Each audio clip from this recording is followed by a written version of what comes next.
आगे बढ़ेंगे। वज़ीर-ए-आज़म नरेंद्र मोदी के पार्लिमानी हल्के वाराणसी में 15वें प्रवासी भारतीय दिवस का आज से इनेकाद किया जाएगा। प्रवासी भारतीय दिवस 23 जनवरी तक जारी रहेगा। वज़ीर-ए-आज़म नरेंद्र मोदी कल तकरीब में हिस्सा लेंगे और 23 जनवरी को सदर जमहूरिया इख्तितामी प्रोग्राम में शिरकत करेंगे। इस प्रोग्राम में मेहमान खुसूसी के तौर पर मॉरिशस के वज़ीर-ए-आज़म परविंद जुगनाथ शामिल होंगे।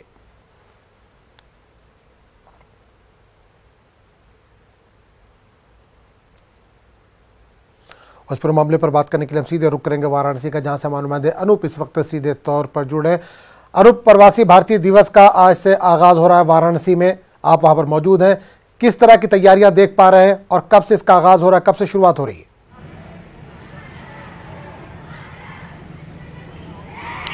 देखिए, थोड़ी ही देर के बाद प्रवासी भारतीय दिवस का शुभारंभ होने जा रहा है। हालांकि आज जो है वो युवा प्रवासी दिवस के तौर पर मनाया जाएगा और कल औपचारिक तौर से इस आयोजन की शुरुआत खुद प्रधानमंत्री नरेंद्र मोदी करेंगे।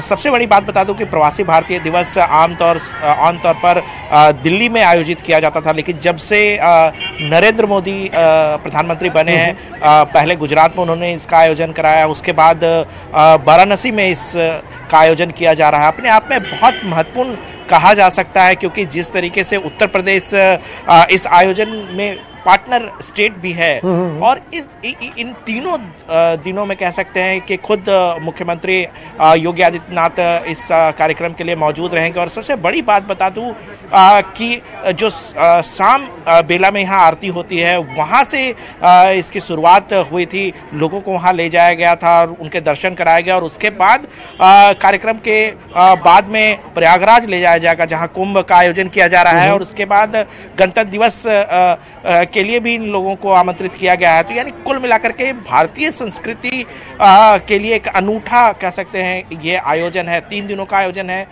जिसमें आज सुषमा स्वराज रहेंगी, कल खुद प्रधानमंत्री नरेंद्र मोदी इसका शुभारंभ करेंद्र और राष्ट्रपति का समापन भाषण होगा। अनूप, एक चीज और जानना चाहेंगे, मॉरिशस के पीएम भी आ रहे हैं परविंद जुगनाथ, वो कब तक पहुंचेंगे? क्या नरेंद्र मोदी के साथ ही वहां पर पहुंचेंगे या उससे पहले पहुंच जाएंगे? देखिए, उससे पहले ही पहुंच जाएंगे और वो इस बार मुख्य अतिथि के तौर पर आ रहे हैं। और जिस तरीके से आयोजन को किया गया है, जो भी भारतीय जो विदेश में रहते हैं उनको बुलाया गया। और सबसे बड़ी बात बता दूं कि जो आज का जो आयोजन है, जिसकी थीम जो है युवा प्रवासी भारतीय दिवस रखा गया है, उसमें 18 से 35 साल के युवाओं को आमंत्रित किया गया है, जिसको सुबह मुख्यमंत्री योगी आदित्यनाथ और सुषमा स्वराज संबोधित करेंगे। और इसके अलावा इस आयोजन की खास बात होगी कि इन युवाओं को बीएचयू ले जाया जाएगा, जहां पे इंटरेक्शन कराया जाएगा। तो कुल मिलाकर ये कह सकते हैं कि जहां भारतीय संस्कृति का आदान प्रदान होगा, वहां साहित्यिक आदान प्रदान भी करने की कोशिश जो है वो सरकार की तरफ से की जा रही है। अनूठा कह सकते हैं ये जो आयोजन किया जा रहा है। आयोजन अनूठा आयोजन है। इस तमाम जानकारी के लिए अनूप बहुत बहुत शुक्रिया। आगे बढ़ेंगे।